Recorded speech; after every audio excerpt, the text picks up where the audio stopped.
What's up, folks? Welcome back to the Redneck Tech YouTube channel. I am your host, Red Velvet, and today I'm going to be teaching you about every single lens ever. Not really, that would be impossible. There's like way too many lenses. But what I am going to be teaching you is about the general anatomy of lenses and how to read them so when you're buying lenses, you understand what you're looking at and what you're getting. Let's go.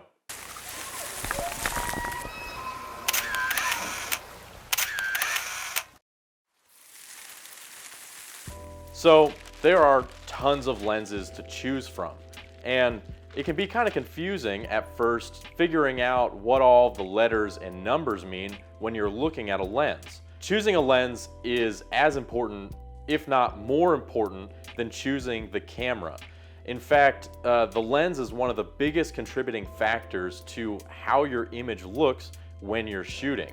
Now, buying the right lens and buying a good lens is very important because oftentimes a lens will last you over multiple camera bodies.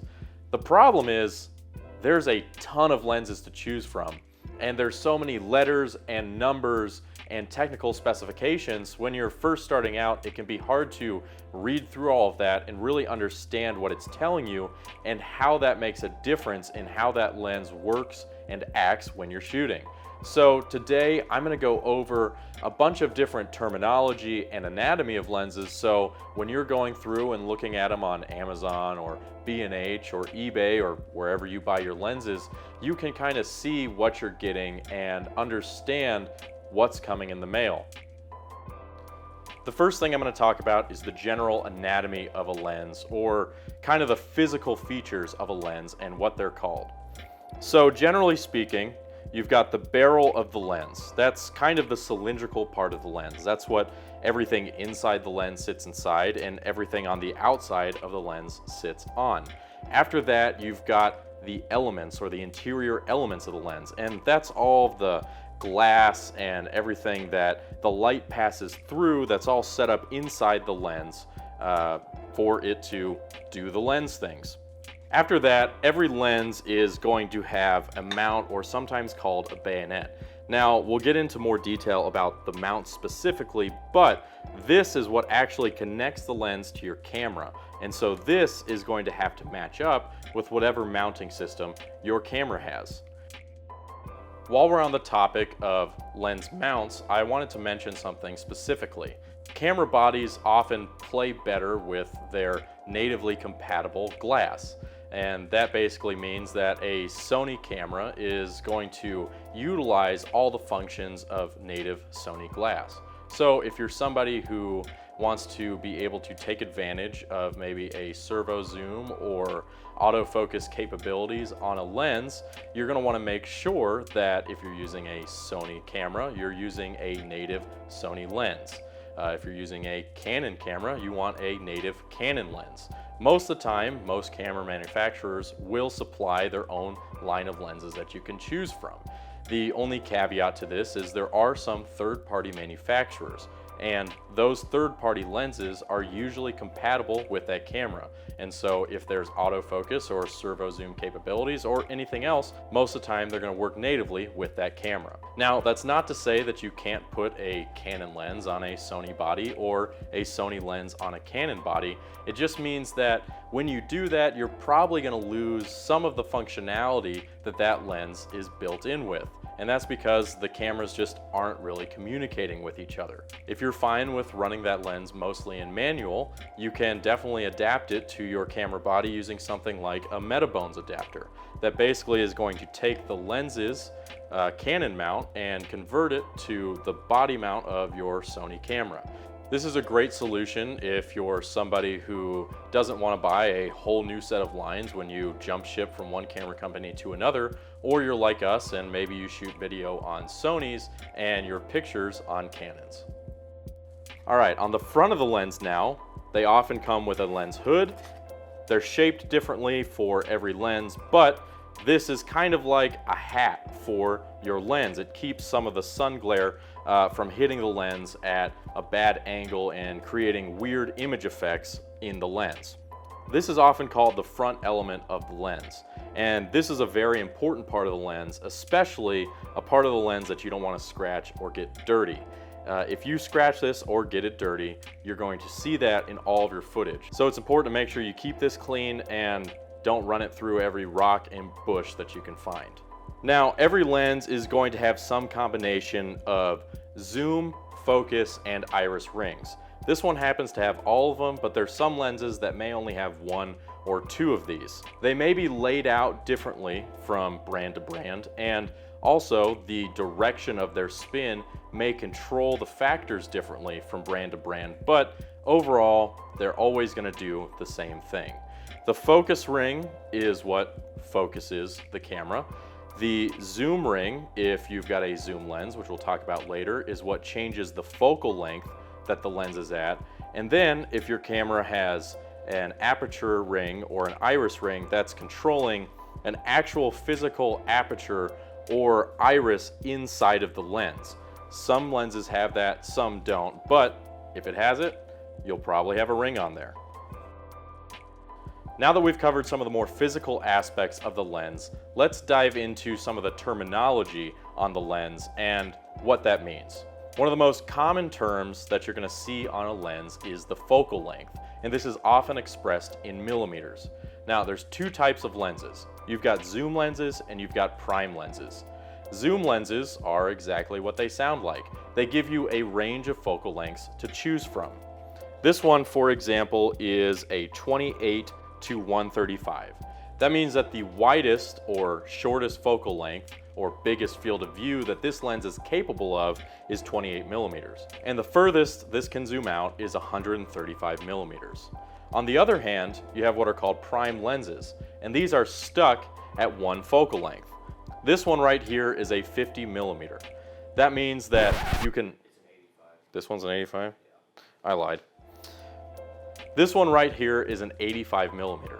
That means that the only focal length you're getting out of this lens is 85 millimeters. So if you want to get a closer shot, you're going to have to move you and the camera closer. If you want a wider shot, you're going to have to back up and get that camera further away from your subject. So the next obvious question is, why would you choose a zoom lens or why would you choose a prime lens?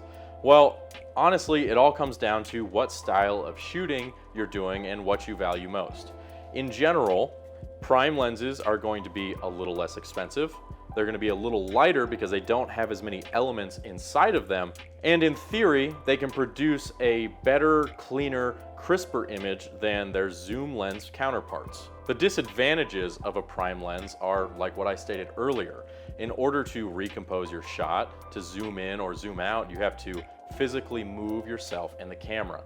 And for some shooting situations, that may not be ideal. Obviously, we shoot a lot of hunting, and when you're standing there and an elk is at 40 yards, if you wanted to zoom in on that elk or back up and get a wider shot of that elk, well, you're not going to be able to move to get that. You'll spook the elk. Additionally, you may need to have a suite of prime lenses to be able to capture the range of focal lengths that you may want to work with, which requires changing those lenses on your camera, which takes time, and sometimes you don't have it. So what are the advantages of a zoom lens? Well, a zoom lens solves a lot of the problems that you have with a prime lens. You get a variety of focal lengths at your disposal without having to move your camera or change lenses. This is great for run and gun style stuff. We use them almost 99% of the time for filming hunts because all I have to do is have this one lens on my camera and I can get a wide, a medium, and a tight shot all in one go. I don't have to move and I don't have to change a lens on the camera. The disadvantages of a zoom lens are that oftentimes they're a little bit more expensive, they're going to be heavier, and you're going to lose some image quality. Another caveat is some zoom lenses do not have a fixed aperture, which is what we're going to get into next.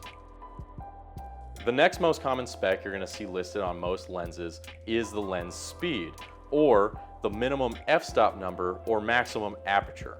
Essentially, what is the widest that this lens can open the aperture?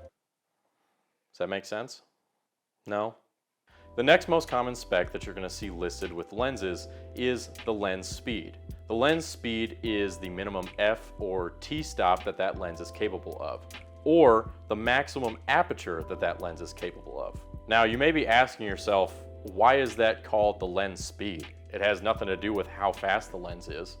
Well, technically, what they're referencing is that the lower the f-stop number this lens is capable of, the faster of a shutter speed you'll be able to deploy, but for all intents and purposes, the lower that f-stop number is, the better this lens is going to be in low light. There are two types of lens speed categories. There's fixed aperture and variable aperture lenses. Your high-end lenses and most prime lenses are going to be a fixed aperture. That means that no matter what focal length you're at, your minimum f-stop is going to stay the same.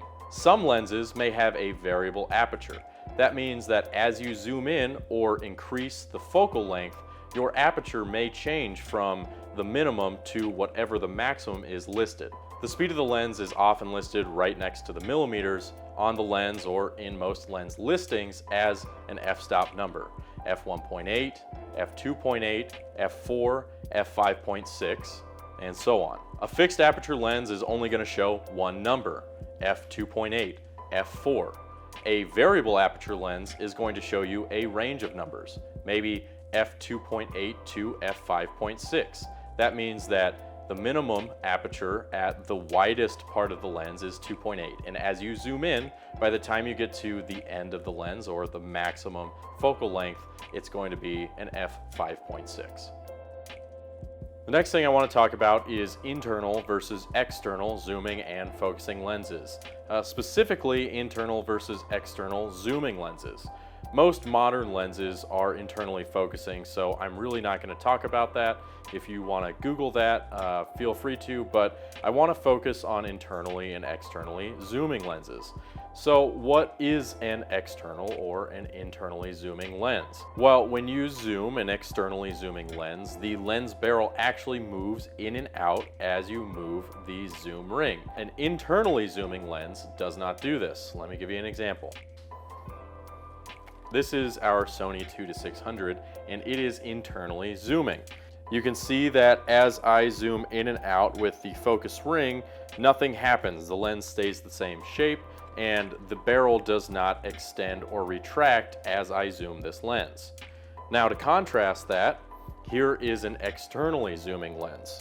This lens, you can see as I zoom in, the barrel extends, and as I zoom out, the barrel retracts. So what are the advantages of an internal versus an externally zooming lens? Well, the advantages of an externally zooming lens is it's going to be a little bit lighter. The weight is going to be balanced more evenly over the length of the barrel. And in theory, an externally zooming lens is going to have a little bit better image quality because it doesn't take as many lens elements to make that happen. The advantages of an internally zooming lens is that if you're running it on a tripod or perhaps a gimbal where balance is something that's important, the weight doesn't shift as you move through your focal length range. Another advantage is that internally zooming lenses aren't as prone to getting dust inside of them as the barrel is not extending and retracting in dirty environments. And internally zooming lenses just look a little bit more professional. Don't ask me why, it's just a fact of the matter. A couple disadvantages to an internally zooming lens is oftentimes they're a little bit more expensive. They're usually heavier because they have more lens elements and glass inside of them, and you may experience a lower image quality with an internally zooming lens than to that of its externally zooming counterpart. Another important thing that your lens is going to show you is the filter diameter. This is listed and usually printed on the very front of the lens. So if you look at the very front of your lens, you're going to see this weird 0 with a slash through it and then a number. That's the diameter of the threads that are inside of the front element of this lens that you can screw a filter onto. So if you're looking for a polarizer, a UV filter, or an ND filter, you need to match this to the size of it to make sure that it'll fit the front element of your lens. Another common specification that's listed on most lenses is whether or not it's capable of image stabilization. Image stabilization is pretty easy to understand. It essentially counteracts some of the handheld shake that you're going to get while running your camera. We like to opt for lenses with image stabilization, especially if you're running and gunning or shooting at long focal lengths. That image stabilization can come in really handy for smoothing out some of the jitters in your footage. Most lenses that have image stabilization are also going to have a button on the outside of the lens that's going to allow you to turn that image stabilization on and off, and some may even have different modes of stabilization. Another important thing to look for when buying or looking at lenses is whether or not it's autofocus capable. For photographers, most of the time you're going to be looking for a lens that has autofocus. For videographers, this may not be as much of a consideration, but with autofocus getting better with lenses and cameras these days, we do find ourselves using autofocus more frequently when shooting video. Now, there's not one specific designation that's going to tell you whether or not a lens has autofocus, but it's pretty easy to determine. You just have to do your own research, understand a little bit about each lens manufacturer's terminologies, and read in the description. Another thing that usually goes along with autofocus is the ability to turn it on and off on the lens body. And there's usually going to be a switch somewhere on the barrel of the lens that enables or disables autofocus. It's usually labeled AF/MF or some combination of those terms. So before we get into a few more things that you might see listed alongside a lens or on the lens itself, I wanted to go over exactly what you're looking at when you look at a lens's name. Now, every company is going to have a different way that they may label some of these functions, and like anything else, most companies have tiers of lenses, so they might have a low, a mid, and a high tier.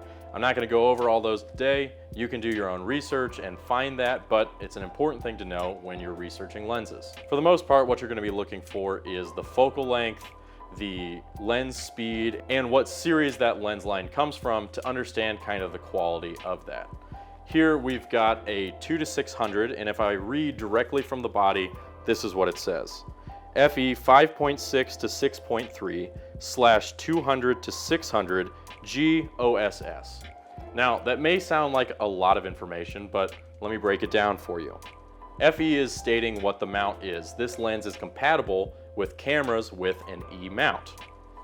After that, you've got 5.6 to 6.3, which is essentially telling you what the speed of the lens is or the range of f-stops that this is capable of. This lens, as you can see, because there's a range, is not a fixed or constant aperture lens, it's a variable aperture lens. The maximum aperture is 5.6, and then it closes down to a 6.3 at the end of the focal length range. Next, you've got 200 to 600. That's the focal length range of this lens. It is capable of 200 millimeters to 600 millimeters. After that, you've got the series designation, G, this is a G series lens from Sony, and then OSS, which is Sony's way of saying optical steady shot, or their brand of image stabilization. Once you know some of the general terminology, you can gather a lot of basic information just from the name and string of letters and numbers that is on most lenses. And for the most part, that's really what's going to do the heavy lifting when you're looking online and looking at lenses and trying to decide which ones to delve further into and research more about. All right, so let's talk about a few more things that you might find on lenses and things to look for when you're searching for a lens. On a lot of lenses, you're going to find numbers that sit alongside some of those control rings. A lot of times, those are indicating where that ring is in its range of movement. On this lens, you can see you've got a focus distance indicator that goes from 0.95 all the way out to infinity. And that allows you to basically look and understand how far away your lens is focusing to. The next set of markers you might find on the outside of the lens is numbers corresponding to the focal length that the lens is at. On this one, it's a 24 to 105, so you can see when the lens is fully zoomed out, you're at 24, and as you zoom the lens in, you'll find that that number goes to 105. So when you're using this lens, you can see what focal length you're operating at. The other thing you want to look for when looking at lenses is whether or not the lens is compatible with a full frame camera or a crop sensor camera. If you use a crop sensor lens on a full frame camera, you're going to get some black spaces around the edge of your image. And that's because the crop sensor lens is not projecting a large enough image to fill the sensor of your full frame camera. Now, if you use a full frame lens on a crop sensor camera, it is going to cover the full camera sensor, but you're going to lose a little bit of the minimum focal length of that lens. Or basically, you're kind of zooming in with that lens. So if you plan on using a full frame lens on a crop sensor camera, you want to go look up the crop factor of the sensor on your particular camera, and that's going to basically give you a math equation that you can use to find the new effective range of that full frame lens on your sensor. Another thing that you're going to find on most lenses that Clay told me I should talk about was the mounting indicator. I don't know if that's what it's supposed to be called, but we're going to call it that. On this Canon lens here, it is a red dot, and that's going to line up with another dot on the camera body, so you know how to insert the lens into the body and turn to attach it. This is super helpful for basically getting it in right the first time. One thing to talk about is lenses with servo zooms. Now, these aren't as common and we don't use them very much anymore, but it is something that some people might like to have access to. If your lens and camera have zoom rockers, then there's a good chance that it is servo zoom capable. This particular lens is. You can see you've got a zoom rocker right here on the barrel of the lens, and because this is a native sodium lens, when we put it on the FX6, we can actually use the zoom rocker on the handle of the FX6 to change the focal length of the lens. Now, like I said before, we don't use that function a ton, but if that's something that you might see yourself using, then definitely be making sure you're looking for servo zoom lenses and then making sure they're compatible with the camera you're using. The very last thing that I want to talk about is cinema lenses. Now, this is something that can often be confusing, and people are usually asking, what's the difference between this kind of lens and a cinema lens? Well, the major difference is that cinema lenses are purpose-built for shooting video, especially high production value video. There's a few things that separate a cinema lens from most other lenses, and the first thing that you're going to notice with a cinema lens is that it's going to be heavier and it's going to feel sturdier. Cinema lenses are built for repeated use and to take a beating. They're often constructed out of metal and just built to be a little bit sturdier. The next thing you're going to notice is that cinema lenses don't measure the speed of the lens with an f-stop, but rather a t-stop. For most intents and purposes, they're pretty much the same, but for nerds out there, the difference between an f-stop and a t-stop is the f-stop is determined using a mathematical equation for the actual diameter of the aperture inside the lens and the focal length of that lens. The t-stop is measuring exactly how much light is getting through that aperture, and they do that using some scientific tests that I know nothing about. But it's important to note that they use the t-stop on cinema lenses so that cinematographers have a better, more accurate, and more consistent knowledge and measurement for how much light that lens is transmitting or allowing to pass through onto the sensor for when they're doing cinematographer work. Another thing about cinema lenses is oftentimes they're parfocal. Now, what does that mean? It means that once you set the focal point on the lens, it doesn't matter if you zoom all the way in or zoom all the way out, that focus plane is going to stay in this same exact spot. This is super helpful when filming because you can zoom in, set your focus, and zoom out, or you can focus through a shot and know that your focus isn't going to shift as you move through the zoom range.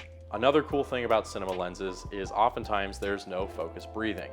For most lenses that we've been talking about today, when you manually focus or autofocus, you're going to see a little bit of breathing that looks like you're kind of maybe zooming in or zooming out just a little bit when you focus the lens.